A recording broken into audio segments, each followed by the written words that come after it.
উস্তাদের সামনে দেখাতে হবে।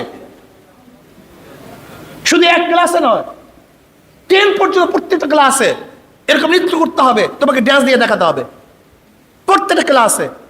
আমাকে বলুন, যদি মুসলিম মেয়েরা যুবক ছেলেদের সামনে, ওস্তাদের সামনে নৃত্য করে, ড্যান্স দেয়, গান বলে, এবং গান ওই শিল্প সংস্কৃতির মধ্যে গান, কোন ডিজাইনের গান বলবে, কোন এলাকার গান অনুসরণ করবে, সব কিছু দেওয়া আছে। এবং সেইটা আপনাকে শিখতে হবে, সবার সামনে বলতে হবে, দেখাতে হবে, তারপর মার্কস পাবেন। এর আগে মার্কস নাই। আমাকে বলুন তো, এইমাত্র যেই কথা বললাম, এইটা যদি আমাদের মুসলমান সন্তানকে শিক্ষা দেওয়া হয়, সে মুসলমান সন্তান কি হবে আমাকে বলুন। এটা শুরু করছে 5 থেকে 6 থেকে। আপনার কোথায় আছেন? কিসের হিংসা করতেছেন? নেতৃত্ব নিয়ে যান, সব কিছু নিয়ে যান, এই জাতিকে বাঁচান, এই জাতিকে রক্ষা করুন, ইসলামকে রক্ষা করুন, সব নিয়ে যান। জার্মানিওয়ালাদের নেতৃত্ব কোনো প্রয়োজন নেই, কিচ্ছুর প্রয়োজন নেই। এই জাতিকে বাঁচান, এই জাতিকে রক্ষা করুন। আমি তো দেখতেছি স্পেন হয়ে যাচ্ছে দেশ, তুর্কিস্তান হয়ে যাচ্ছে দেশ, মিশর হয়ে যাচ্ছে দেশ, এরা বুখারা সামারকান্দ হয়ে যাচ্ছে। করেন শাইখে চরমোনাই।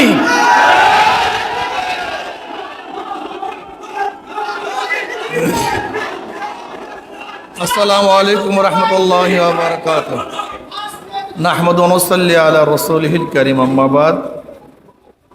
আউযু বিল্লাহি মিনাশ শাইতানির রাজীম। বিসমিল্লাহির রহমানির রহিম। ওয়াল্লাযী আরসালা রাসূলাহু বিল হুদা ওয়া দীনিল হক লিইয়ুযহিরাহু আলা দ্বীনি কুল্লি। সাদাকাল্লাহুল আলিয়্যুল আযীম। আল্লাহুম্মা সাল্লি আলা মুহাম্মদ ওয়া আলা আলি মুহাম্মদ। শ্রদ্ধাভাজন সেরে তাজ, সম্মানিত ওলামায়ে কেরাম, জনাব মুহাম্মদ রাসূলুল্লাহ সাল্লাল্লাহু আলাইহি ওয়াসাল্লামকে আল্লাহ পাক কেন প্রেরণ করেছেন, এই আয়াত স্পষ্টভাবে ঘোষণা দিয়েছেন। লিইয়ুযহিরাহু আলা দ্বীনি কুল্লি, সমস্ত দ্বীনের উপরে জনাব মুহাম্মদ রাসূলুল্লাহ সাল্লাল্লাহু আলাইহি ওয়াসাল্লামের দ্বীন বিজয় অর্জন করবে। দ্বীন একটা ব্যাপক শব্দ। দ্বীন বর হক, দ্বীন বর বাতিল। লাকুম দীনুকুম ওয়ালিয়া দ্বীন। এখানে বাতিলদেরকেও, বাতিলদের আদর্শকেও দ্বীন বলা হয়েছে, ইসলামী আদর্শকেও দ্বীন বলা হয়েছে। তা জনাব মুহাম্মদ রাসূলুল্লাহ সাল্লাল্লাহু আলাইহি ওয়াসাল্লামের আদর্শ দ্বীন, সমস্ত আদর্শ, সমস্ত নীতি, সমস্ত কানুন, সব আইনের উপরে নবী আলাইহিসসালাতু ওয়াসসালামের আইন বিজয় অর্জন করবে। কি কথা ঠিক না? আমরা সহজভাবে বলতে পারি, দুনিয়াতে যত আদর্শ আছে, সেকুলারিজম বলেন, সোশ্যালিজম বলেন, ক্যাপিটালিজম বলেন, কমিউনিজম বলেন, ডেমোক্রেসি বলেন, আপনি হিন্দু মতবাদ বলেন, খ্রিস্টান মতবাদ বলেন, ইহুদি মতবাদ বলেন, শিখ মতবাদ বলেন, যত মতবাদ আছে, যত আদর্শ আছে, যত নিয়ম আছে, যত কানুন আছে, সমস্ত কানুনকে পরাজিত করে জনাব মুহাম্মদ রাসূলুল্লাহ সাল্লাল্লাহু আলাইহি ওয়াসাল্লামের কানুন, তার আইন কি করবে ভাই? বিজয় অর্জন করবে। আমি সহজভাবে বলতে পারলাম কি কথাটা? তার মানে যদি খাওয়ার জায়গায় যাই, সেখানে অন্য কোনো আদর্শ চলবে না, নবী আলাইহিসসালাতু ওয়াসসালাম আদর্শ চলবে। যদি রাস্তায় বের হই, অন্য আদর্শ অনুযায়ী রাস্তায় হাঁটবো না, নবী আলাইহিসসালাতু ওয়াসসালাম আদর্শ অনুযায়ী রাস্তায় হাঁটবো। যদি সহজভাবে বলি, বাথরুমে ঢুকবো, অন্য আদর্শ অনুযায়ী ঢুকবো না। কার আদর্শ অনুযায়ী ঢুকবো? নবী আলাইহিসসালাতু আদর্শ অনুযায়ী ঢুকবো। আরো যদি বলি, পোশাক পরবো নবীর আদর্শ অনুযায়ী।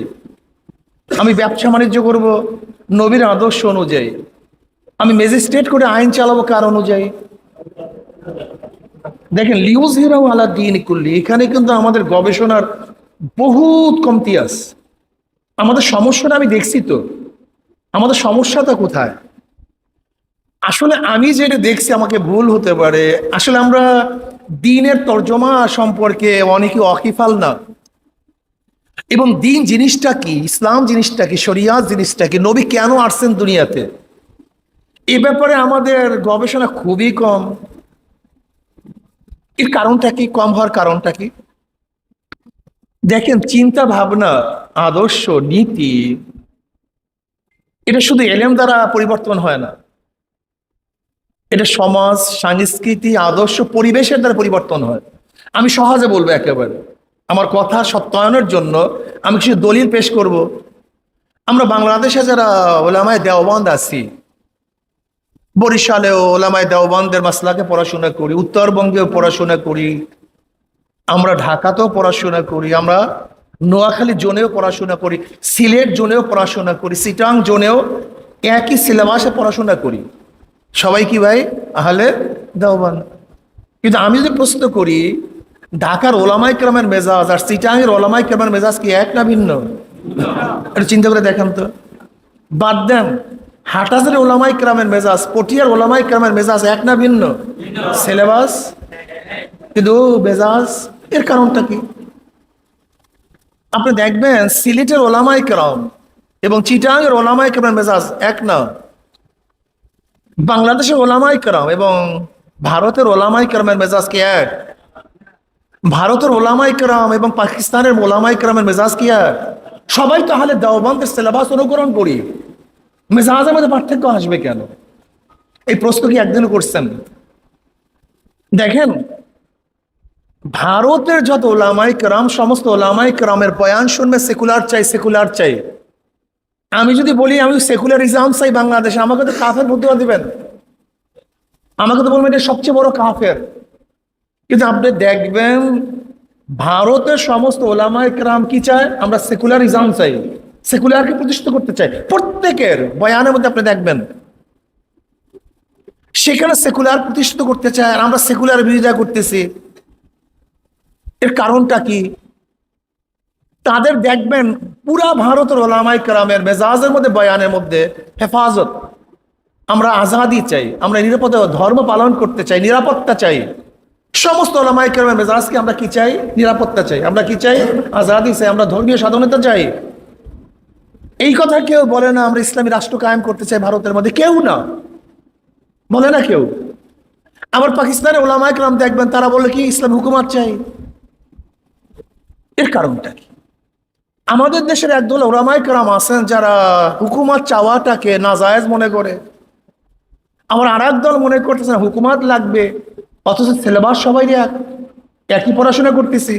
মেজাজের মধ্যে এত পার্থক্যটা কারণটা কি? আমি কি বলতে চাই, শুধু এলেম বা কিতাব মানুষের মেজাজ পরিবর্তন করে না। আপনি দেখেন আমাদের একই মাদ্রাসার ছাত্র, একই ক্লাসের ছাত্র, একই দর্শের ছাত্র, কিন্তু বংশক্রমে তাদের মেজাজের মধ্যে পার্থক্য আছে।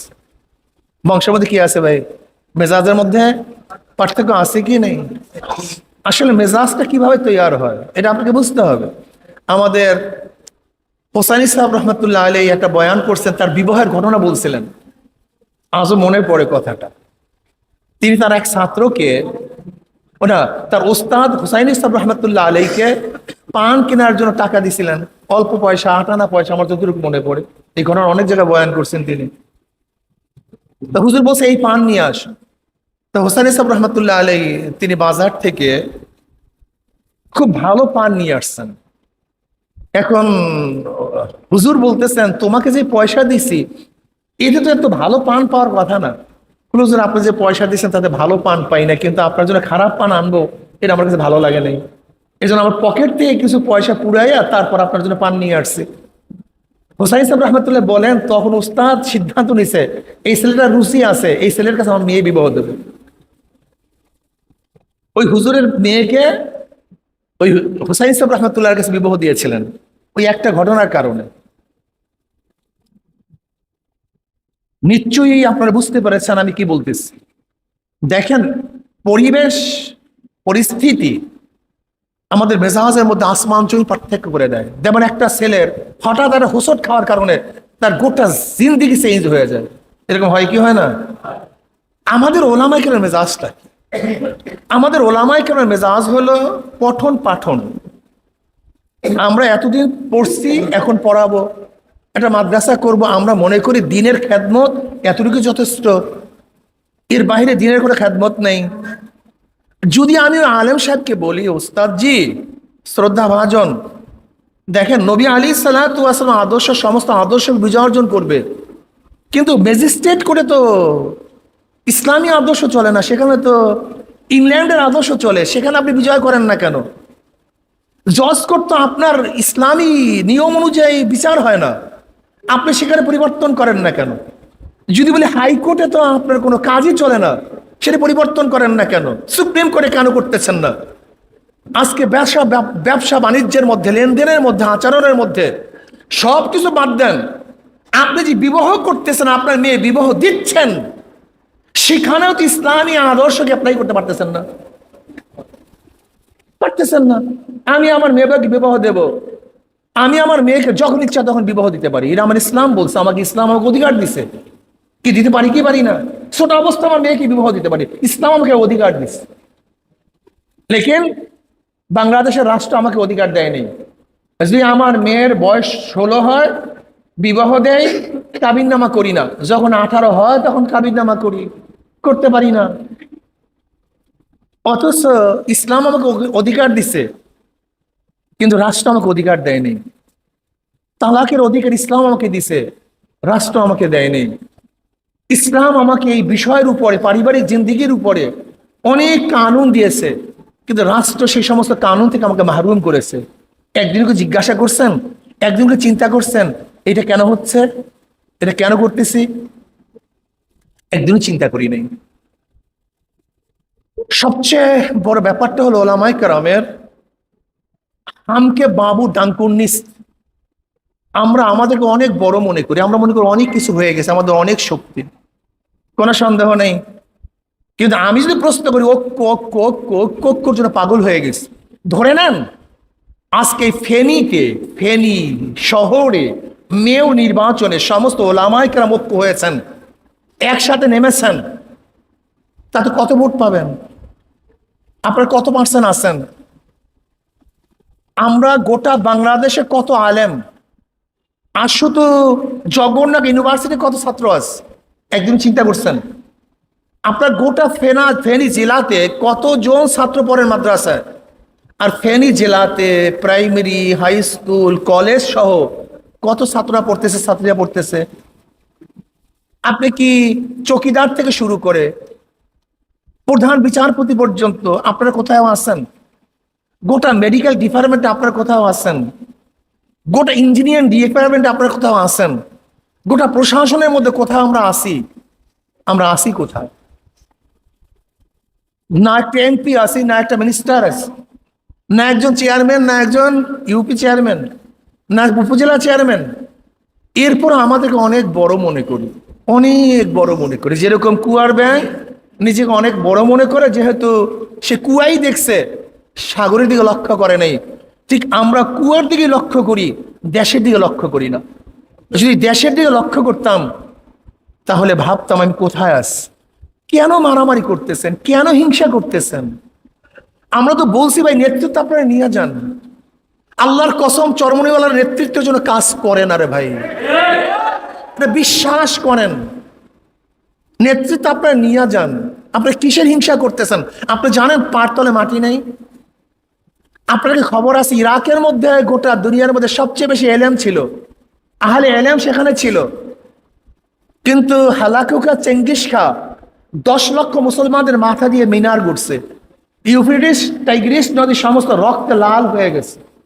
আপনারা জানেন যেখানে স্পেন থেকে গোটা দুনিয়ার মধ্যে জ্ঞানের আলো ছড়িয়ে পড়ছে, সেখানে কিন্তু একটা মসজিদও ছিল না। 80 দশকে মাত্র সৌদি সরকার তাদের অর্থায়ন একটা মসজিদ স্থাপন করছে, সব কিছু ধ্বংস হয়ে গেছে, সব কিছু বিলীন করে দিয়েছে।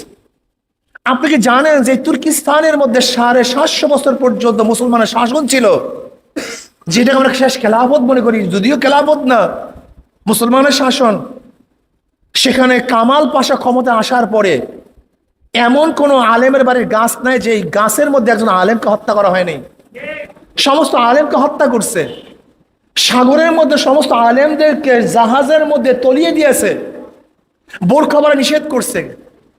এই যে সুফিয়া, আয়া সুফিয়াকে সেখানে কি করছে?